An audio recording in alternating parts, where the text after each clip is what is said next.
Welcome to the library, Wanderer. Our rules are 3. Respect your fellow patrons. Do not damage the library. Return your books on time.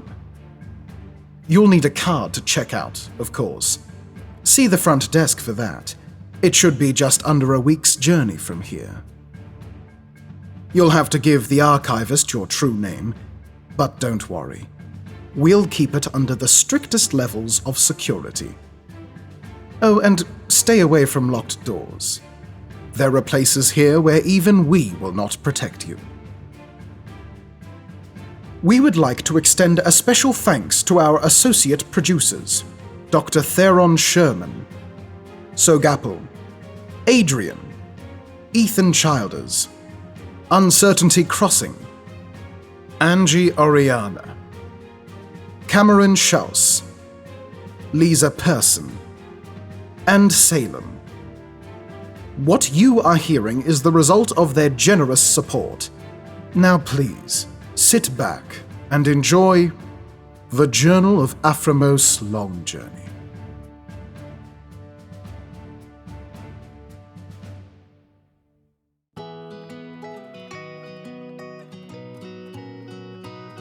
The Journal of Aframos Longjourney, Pilgrim, an Introduction. The Ravelwoods have fascinated scholars for nearly 2,000 years now, ever since the publication of Varnip the Larger's unbelievable bestiary. Scholars, naturalists, and hunters have been hungry for more information. Sadly, for many, many years, knowledge of the Ravelwoods came in bits and pieces, as passage there seemed to happen at random, through crumbling archways on abandoned estates, in caves in the desert, or even through the odd garderobe. Thankfully, the Petwise pathway has given us a more permanent, stable access way into this fascinating realm, and since its discovery, we have added to our store of knowledge by leaps and bounds. I myself first encountered information on Ravelwoods when, as a boy, I read Savage, Man-Eating Monsters of the Far Realms by the tragically abridged Ernest Bellrigger. Aside from providing wholesome entertainment, it sparked in me a fascination and lifelong love of that far-off place. I devoted my life to the subject, coming here, to the Rev Library, where the greatest collection of works pertaining to Ravelwoods can be found.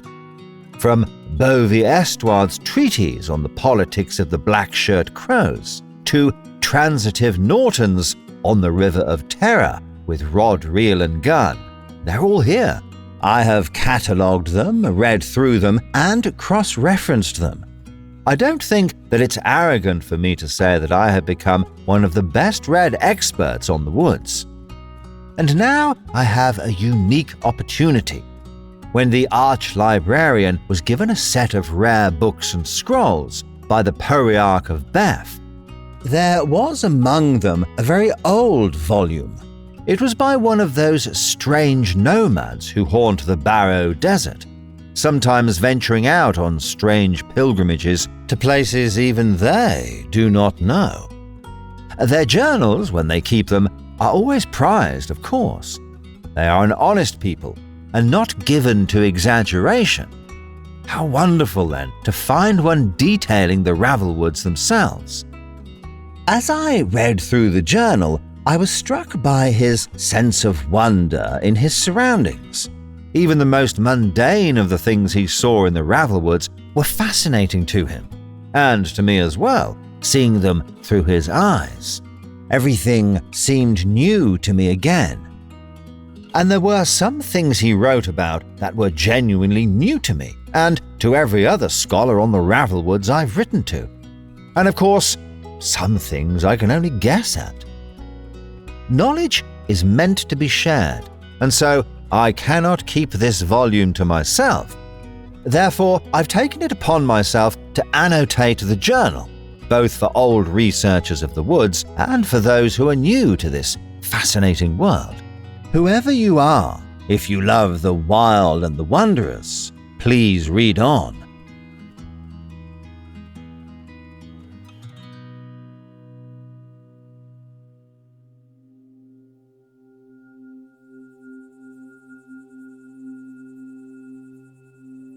Spring equinox, 7th year, 81st turn. Spring has come, and it is time for all young conlins to begin their quests. That includes me. Conlin roughly translates to child or hatchling, though perhaps youngster is a better word. And tomorrow, I will learn what my task shall be. I will no longer be Aframos Tremoren. Tomorrow, I will get my task name, the name by which I'll be known for the rest of my life. I've been given this journal, which will detail my quest and the steps I undertook to complete my quest. If I do well enough, it will be given to later conlins to study before they undertake their quests. Will I be a crafter, like my first father? A priest, like my second father? Or perhaps a dowser, like my mother?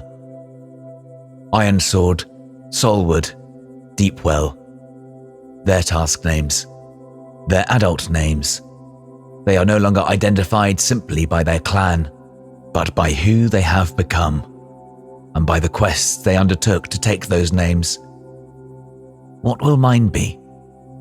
What task will the elders give me? Will I be able to live up to the task? I cannot help but think of my oldest brother, who failed his task. He was stripped of his task name. He has no status in the clan. He can never hope to be more than a third husband, even if he can find a female who wants him. I fear that I may end up like him. More, with both of the eldest sons disgraced, my family may never recover face. Still, the elders are fair. They will not give me an impossible task. I am not afraid to work hard. Whatever task they give me, I will finish. Or else I will die trying and save my family the shame.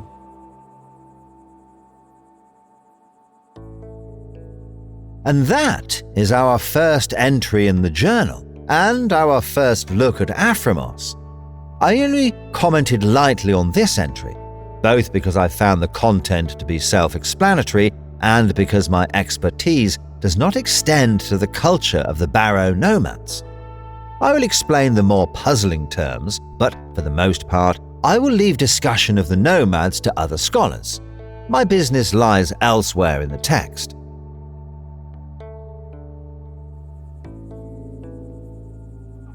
Marday, first cycle, 7th year, 81st turn.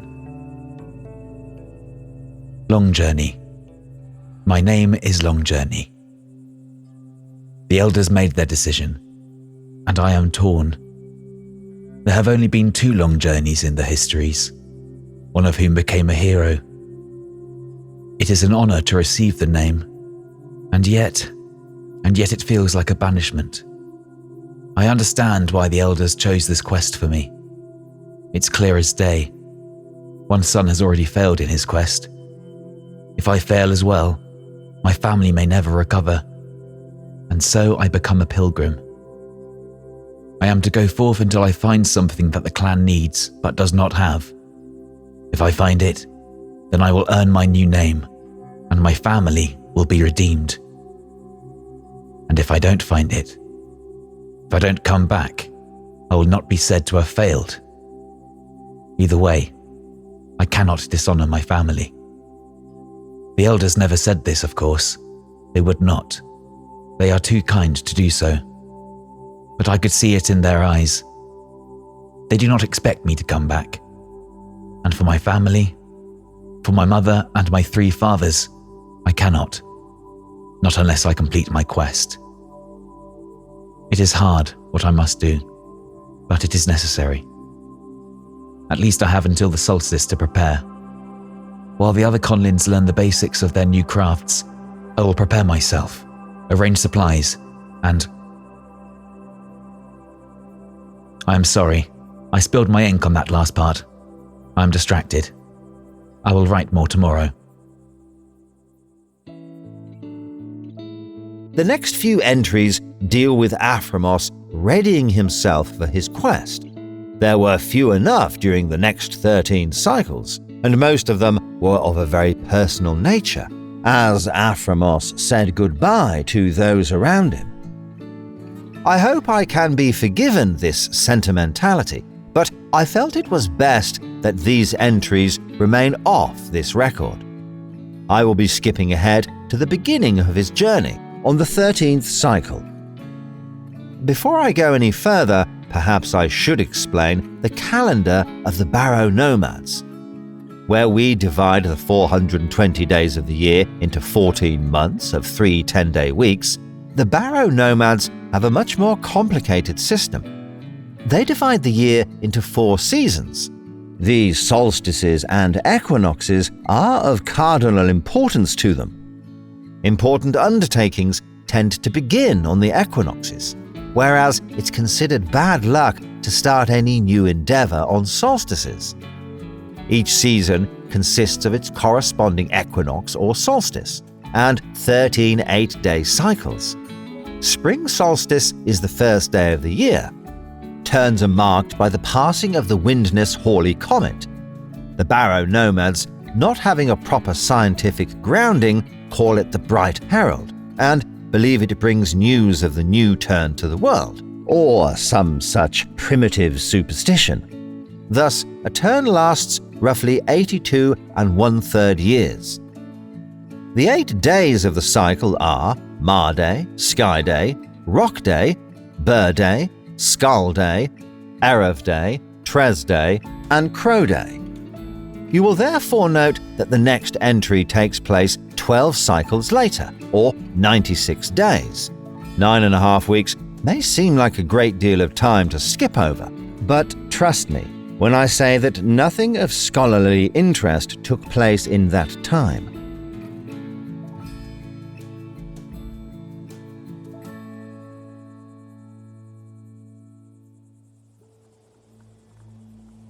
Ma Day, 13th cycle, 7th year, 81st turn. I have done it. This morning I left the clan at the late spring oasis. Now I will have a cycle of travel before the solstice, and will hopefully avoid misfortune. I will need as much luck as I can find. Today, travel was fairly uneventful. I am travelling north, towards the Far Downs. The goat herders of the Far Downs are, I am told, a somewhat more civilized breed of troll, constantly at war with their wilder neighbors. Aside from making fine cheeses and textiles, they are famed for their engineering prowess, often creating bridges spanning miles out of nothing more than stone, wood, and woven goat hair. I have never been there, but I have heard that the goat herders there are friendly. The money my first father gave me will be useful in dealing with them, so I am confident in that leg of my journey. Perhaps they can give me advice on where to go from there. I do have one note of interest. I passed by a large stone this afternoon. For the most part, it was identical to many other such stones in the desert. Reddish-brown, rough to the hand, and roughly spherical. It was about twice my height in diameter, and at eye height, there was writing. It indicated that someone, I could not make out the name, had been there. There was a strange, almost totemic picture inscribed next to the writing, depicting some sort of creature peering over what I took to be a wall. Only the creature's fingers and the top of its head appeared over the wall. It had 2 crudely made circles for eyes and an oval snout. The head had neither fur nor scales on it, but that may be due to the stylized nature of the drawing.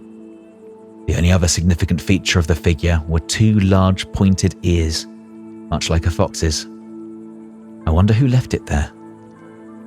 The picture Aframos found on the rock was undoubtedly a totem of some sort, perhaps some sort of guardian over the area around the rock.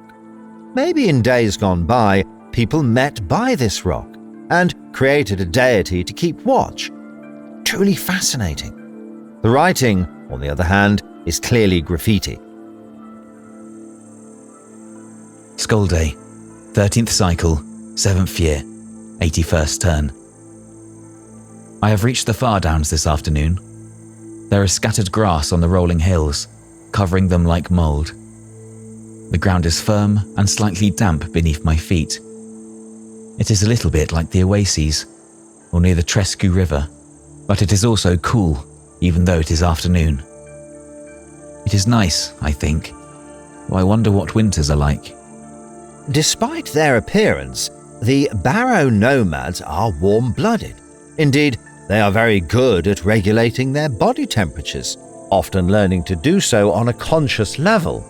Well, it gets cold in the desert. My robes are thick. If I become too cold, I will simply need to buy thicker ones. In the distance, I can see a great darkness just over the horizon. At first, I believed it to be a storm. However, it hasn't moved all day. I think I may be seeing mountains. They say there are mountains beyond the Far Downs where the wild trolls live.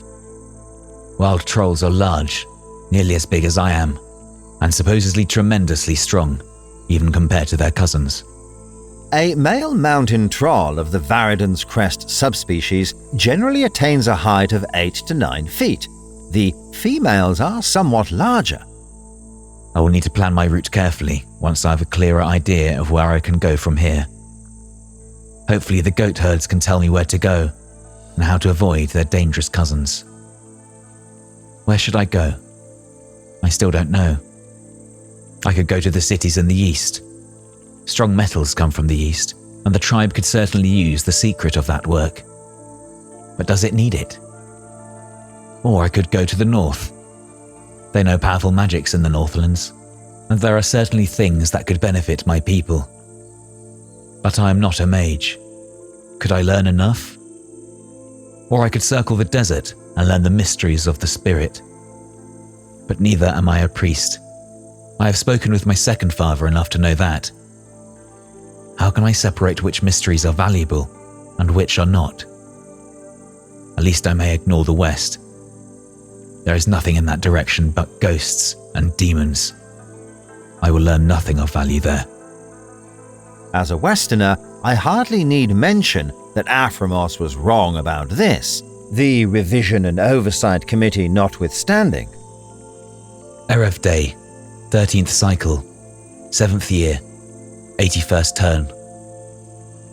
I met a goat herd today. His name was Grotmore Horgan. He was cautious, but friendly enough once he saw I was no threat. His goats seemed more careful, and none would approach me closely. I am usually good with animals, but his goats seemed less inclined to believe my good intentions. Grotmore did not know of anything I might find to help my clan. However, he told me that a hermit lives nearby. The hermit is called Twisthorn, and Grotmore said he was a traveller in his youth. He might have encountered something my clan will need. I haven't found the hill that Twisthorn calls home yet, but I did see something most interesting. It was late in the afternoon, and the sky was a light grey blue. I heard something in the air. It sounded like a low buzzing, almost like a nest of bees. I looked up, and there was a most peculiar thing. It was flying, like a bat or a harpy, but it appeared to be a made thing. As near as I was able to tell, it was made of cloth, wood, and thin pieces of metal. There was a central box-like structure, and I saw what looked like a clockwork within. I thought I saw crystals set on its surface, but I could not be certain, as it moved very quickly. I watched it fly around me for several minutes before leaving, heading to the west. Was it indeed a device of some sort? If so, who made it, and for what purpose? This device bears a striking resemblance to similar clockwork engines found in parts of the Ravelwoods. However, those tend to be more aggressive than the one Aframos encountered. Extrot Misplore theorizes that they're scouts, the more powerful intelligent machines part of a mechanical empire. While it's tempting to dismiss this theory out of hand, one must remember the legend of the Gearnaut civilization, told in many disparate parts of the Ravelwoods and associated worlds. I was told there were strange things outside the desert, and this did not seem dangerous.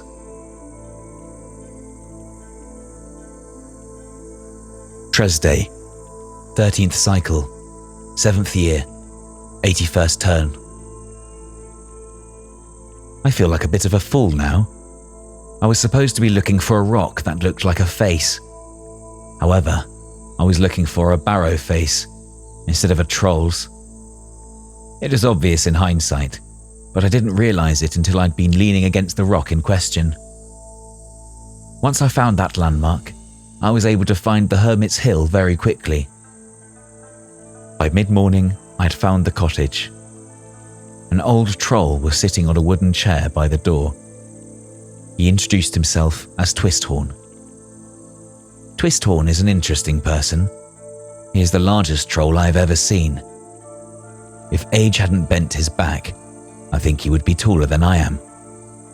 This would make Twisthorn one of the largest trolls in that part of the world. It is likely that he was from the northern mountains, where trolls grow larger. It is strange that he had taken up with the civilized goatherds, but it's not entirely unheard of. One of his horns is straight from his head, as was Grotmore's, but the other has a sharp bend halfway, pointing it forward.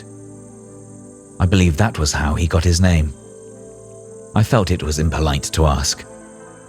He seemed slightly surprised to see me. I think he was expecting company from someone else. He was most accommodating, however, and invited me in for tea. Twisthorn's home is a strange building. It is not made of stone or clay, as other buildings I've seen. Instead, it's made of wood from trees. There aren't many trees in the Far Downs, so he must have gone far afield to gather enough wood for its construction. Its roof is made from cut grasses, made into what Twisthorn calls thatch. There are windows made of glass in the walls, which seem out of place in such a modest building. In Narlifron, few people can afford more than 1 or 2 glass windows. I have heard it is much the same in other cities. Twisthorn's home has 10 of various sizes and shapes. At least, I think it has 10. I only counted 7 on the outside, but I can see 10 inside. They range from a small square window as large as my hand to a large star-shaped window high in the north wall. The inside is oddly cluttered. There are strange bottles, jars, and other containers on shelves, with papers scattered around them. There are several chairs and 2 beds, only one of which has been slept in. He owns many books, certainly more than 100, and wrote many of them himself.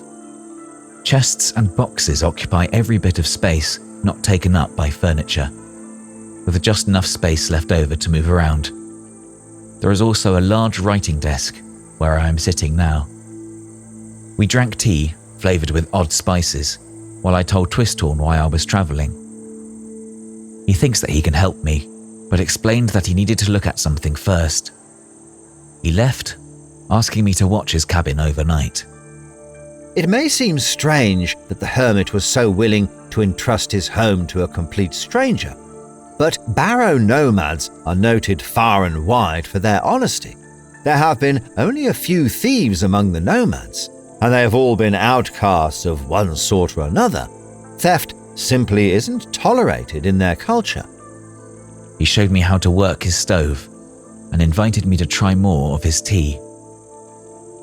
There is a pump over a basin, so he does not need to go outside for his water or store it in jars. This is a change from the desert, where water is scarce and must be rationed carefully. He said that I could sleep in his spare bed, but I believe I will be more comfortable on the ground. I have never slept on a bed before, and it seems that it wouldn't feel natural to sleep raised above the earth. While a good bedroll is helpful, especially when the ground is damp, a bed seems too high. I wonder what it is that Twisthorn had to see to, and what it has to do with my quest. Still, he seems to know what he is talking about, and he has obviously travelled widely. I await his return.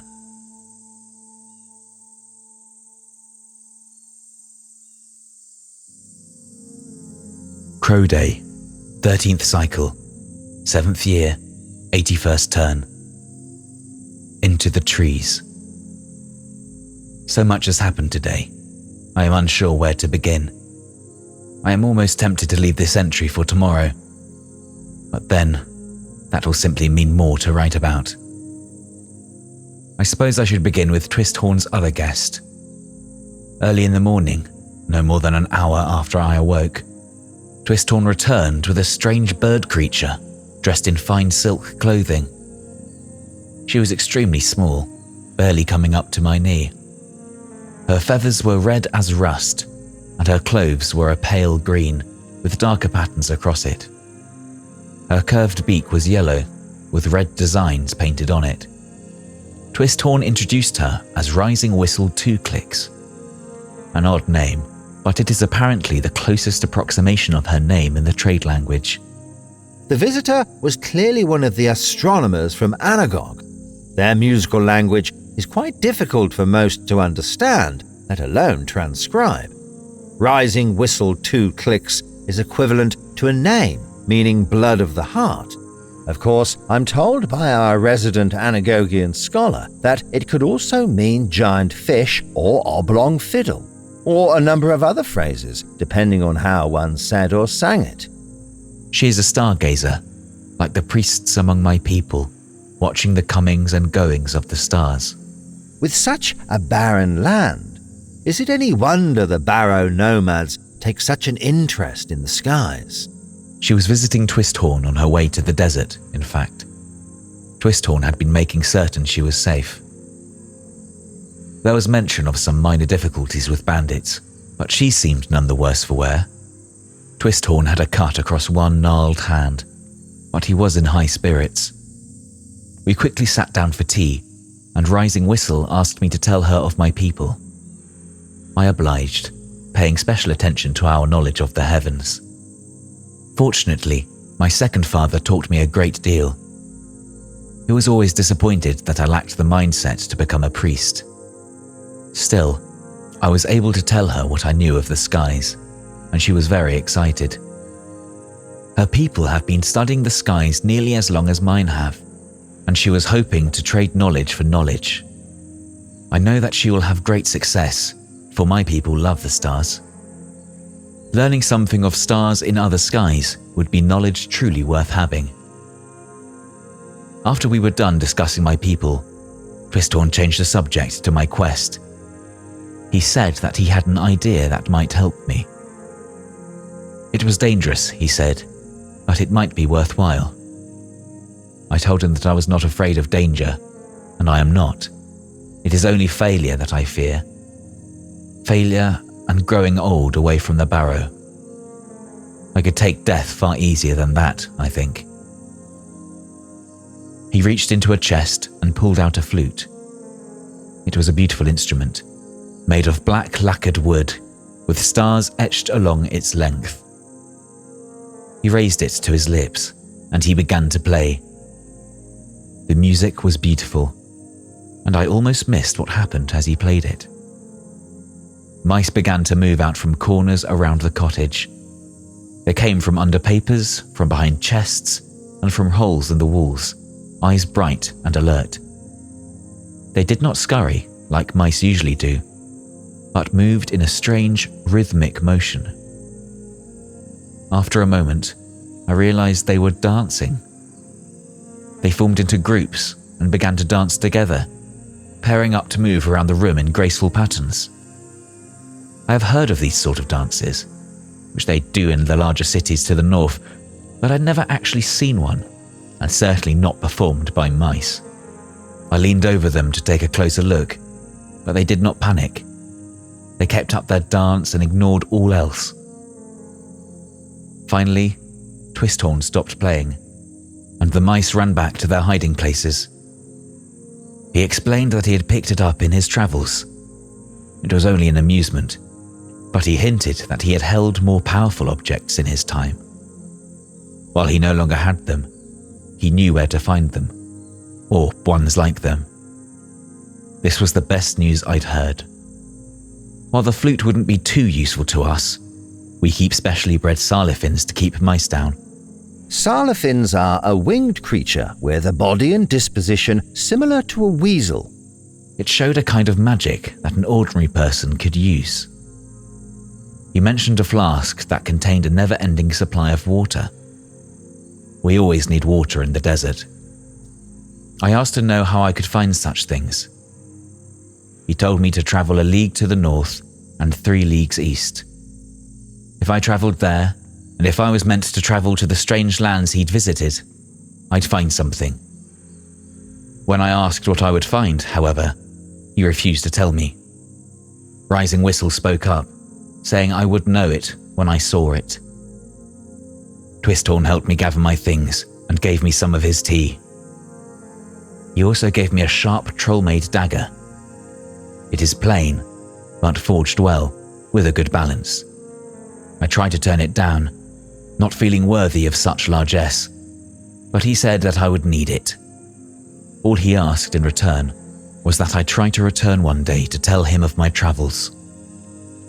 I agreed, and I hope to keep that promise, though now I am less sure if I will be able to.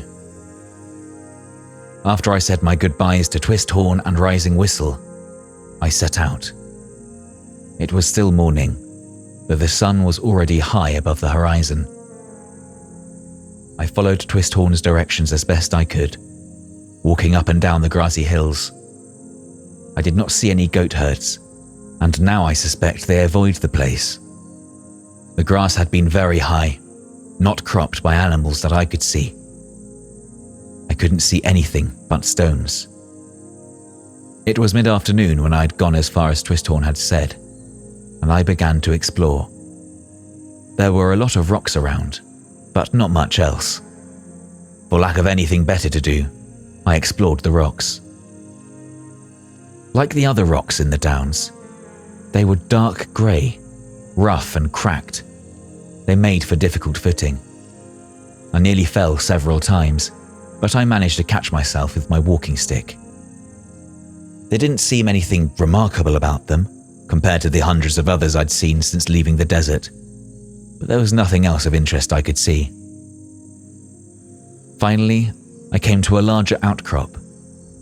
It was composed of 3 different stones sticking out of the ground like crooked teeth, leaning together. They were tall and formed a crude tripod. I didn't think much of them until I saw a bird swoop out from beneath 2 of the stones. What made it strange was that I hadn't seen it fly into the stones. Now, it could have been hiding there, but it hadn't been moving very quickly. I decided to look more closely. I walked under the stones, and I did not find myself on the other side of the stones. I was surrounded by trees. An expedition will soon be mounted to confirm the existence of this entrance to the Ravel Woods. Not small little trees like the stunted ones that dot the farlands, or even the trees in the oases, or by the Trescu. These were giants of trees. They stretched far above my head, so very far. I could not see the tops of them, and very little sunlight filtered down to me. However, tall as they are, they do not grow straight. Their branches twist and turn like snakes, and even their trunks have odd bends in them. These trees are, of course, typical for the woods. How they stand, I cannot say. I have trouble understanding how anything so tall could be possible, let alone something as twisted as a bandit's loyalties. I was on a path, one barely wide enough for 2 barrow to walk abreast. Bushes lined either side, laden with brightly coloured flowers and berries. Butterflies flew from flower to flower, and I heard birds singing around me. More flowers grew on vines that climbed up the trees, and small plants nestled in the crooks of their branches. Little lizards scampered from tree to tree, almost too quickly to be seen. A gentle, warm rain tickled me as it filtered through the canopy above. I am now a little way off the path, in a little glade. The rain has stopped, but I am still in the forest. I am unsure how I got here, but I will continue to explore.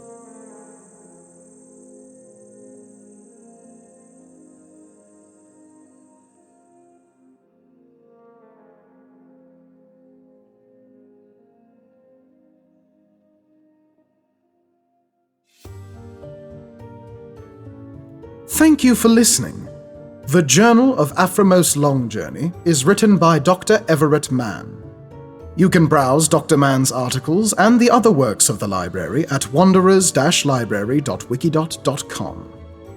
This production is possible in large part because of our sponsors: John Beatty, Yesenia, Crowcat, Rounder House, Land 2D, and John Whinfield. Check the description to find out how to support this channel and future projects like this. This production and content relating to the Wanderers Library is licensed under Creative Commons Sharealike 3.0, and all concepts originate from the Wanderers Library Wiki and its authors. This recording, being derived from this content, is hereby also released under Creative Commons Sharealike 3.0.